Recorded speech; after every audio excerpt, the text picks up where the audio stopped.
Over the years, I've bought and sold quite a few cameras on my quest for good-looking video. And recently, I even dipped my toes into the Canon ecosystem. As fun as that was, when it comes to a straight-up YouTube camera, the Canon R6 was just not for me. What about the Canon R5? Yeah, who the heck can afford that? I'm a stay-at-home dad / noob tuber. Oh, that sounds weird. We're on a single income. I wash myself with a rag on a stick. So yeah, the R5, R5C, C300, C70, those aren't noob tuber friendly cameras. Do I look like Jeff Bezos? Maybe don't answer that. Sony versus Canon, why isn't he mentioning Fuji, Panasonic, or Nikon? Well, first of all, I like being in focus. So that eliminates Fuji and Panasonic. And Nikon? What is this word? Oh, Nikon! Isn't that the camera ecosystem dinosaurs used?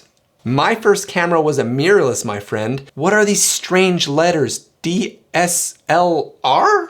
In my completely amateur opinion, for anyone wanting to shoot in focus 4K video, there's really only Sony or Canon to choose from. So in this video, I'm gonna offer some of the lesser known reasons why Sony just feels better when it comes to shooting video. These reasons are mostly comparing the a7 IV to the Canon R6, but I imagine it'll apply to a lot of the other cameras as well. Let's go. The mic jack doesn't go in front of the screen. I need the little flippy screen to frame my shot. It's all I've got. With the Canon, the hole was so low, it completely blocked the shot. With the Sony, it's high enough up. I can still tuck it behind the screen. Love it, thanks Sony. There's an extra dial and you can customize it however you want. I like being able to change the exposure on the fly. This is great, especially if you are playing around with log. Want to quickly adjust exposure? Easy! Not enough knobs, Canon. You can swap the memory card without turning the camera off. Yes, this is a little detail, but still, with the Canon, when it's on and maybe you forgot to pop in your card before shooting, when you open the card slot, it shuts the camera off. And the default setting with the Canon R6, whenever you turn off the camera, it gives a message that it's cleaning the sensor and takes a couple of seconds to shut down. I always found that annoying. It interrupts your workflow when things are moving fast. With the Sony, I can turn it off and on so quick. It's nice. When I asked Canon users if I should or could turn off that setting, they said, why? Well, a couple of seconds makes a big difference. Ask my wife. There is no aperture priority in video mode. In video mode with Canon, you could either manually adjust all the settings or put it into auto mode. There was no shutter or aperture priority modes for video. Yeah, good luck exposing some shots with that. This might not seem like a big deal, but I love this feature. I suppose you could hit the record button in aperture photo mode, but then all of the photo settings on the camera are enabled. Little things. With Sony, you can customize the functions menu. I love this. With Canon, you have the Q menu or the quick menu, and you can't change anything. Come on, Canon, you think you're better than me. I like the sound the Sony makes when it stops recording.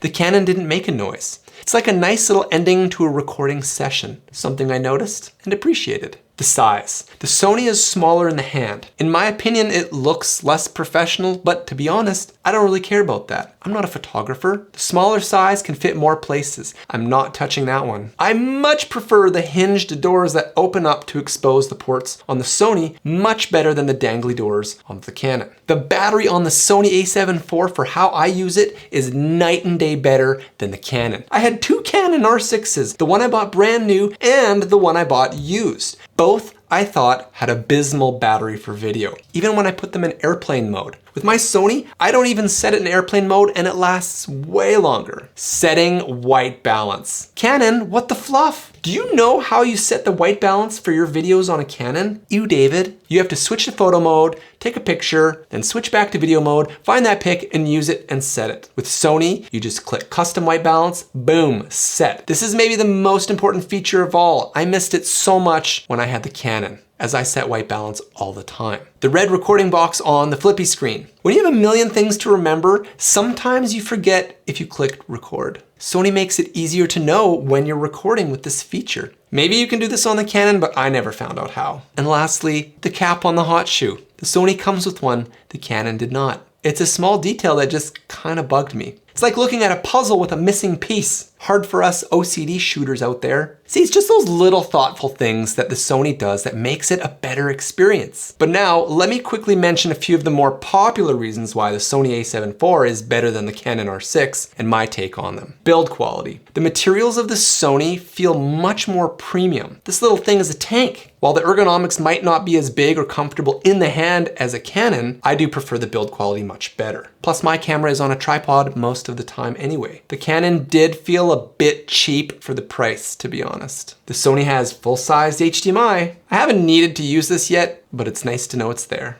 The custom modes for video. What kind of video camera doesn't let you quickly customize modes for shooting video? I don't care how good your menus are. Why add amazing 4K video to your camera if you don't let people quickly switch between the settings or frame rate? The C1, C2, C3 switches on the Sony let people really capture the moment in any way they want, and that's awesome. The lenses. The lens prices and options for Sony are much more reasonable. Want to get a 28-70 zoom lens and you don't have $1 billion to spend? Hey look, options. It's so nice to have options. With Sony, you aren't limited on recording time. When I bought my Canon, I went over to my friend's house to shoot a video on what people without kids buy for themselves. And you know what? Not only did the recording time limit kick in for me, the camera also overheated. Gosh, that was embarrassing. I'm not even gonna knock Canon for overheating because the Sony can overheat too, even though it probably won't. And lastly, the 33 megapixel sensor on the Sony versus the 20 megapixel sensor on the Canon. The bigger size is nicer for photos. I actually don't mind a smaller sensor size as that has bigger pixels, which technically allows for more light and low light situations, but the Sony is still a low light beast. I brought this Sony camera to a family get-together, and I noticed when playing around with the photos in Lightroom, when I zoomed in, it was just so much sharper. You can crop the photos more, and that's sweet. Now, it's not all roses and honey.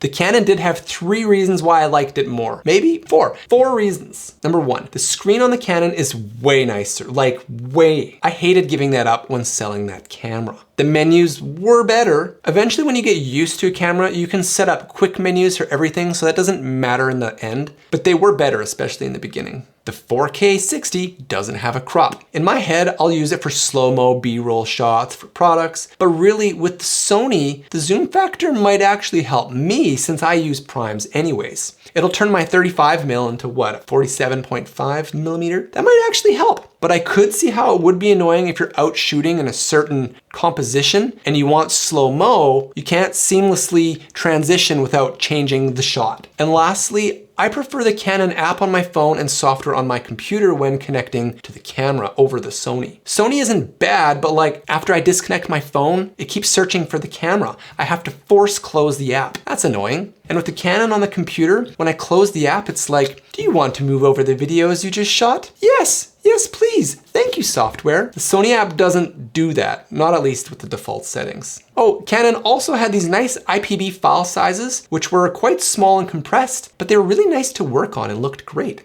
The Sony file sizes have been fine. I haven't really played around with them enough to talk about them. The last thing I want to talk about is Canon color science. When I went from the crop sensor A6400 to the full frame Canon R6, the colors looked different. They looked different for a number of reasons, but I was like, yeah, Canon, I see it now what people like. Then when I initially compared the R6 to my friend's Sony a7 IV, he had it set for shooting log with a zoom lens, and that's not how I roll. Asking him to shoot video for me, it just didn't look right to me because it wasn't set up for me. Since I got my Sony a7 IV and set it up how I like, I am pleasantly surprised with the colors. They are much better than I thought. I was scared I was gonna look like a green goblin, but it's not that bad at all. Not worth switching to Canon for like I initially thought. All right, well that's it for today. Is Sony perfect? No. At this price point, it doesn't tick all the boxes. I'd love to have more frame rates, and I'd love a few extra features. But when it comes to strictly shooting video, Sony just knows what's up. They're so thoughtful. It's those little things I mentioned that I truly missed when I switched over to Canon. For picture people, hey, I get it, Canon is sick. But for us mirrorless video babies, Sony is just such a safe and easy choice to recommend. If you want to shoot video and don't want to manually focus, buy a Sony, you will love it. Thanks for watching. What do you think? Did I miss anything? I feel like I missed some things. My kids have been waking me up in the middle of the night lately. My brain no worky. Please comment what you think below. Also, if you like this video, please sub to the channel. I'd love to have you. And please thumbs up this video to let the old algorithm know I'm doing a good job. If you want to know more about my switch from Canon to Sony, check out this video next. Otherwise, be sure to watch this one. See you next time on the Sad Studio.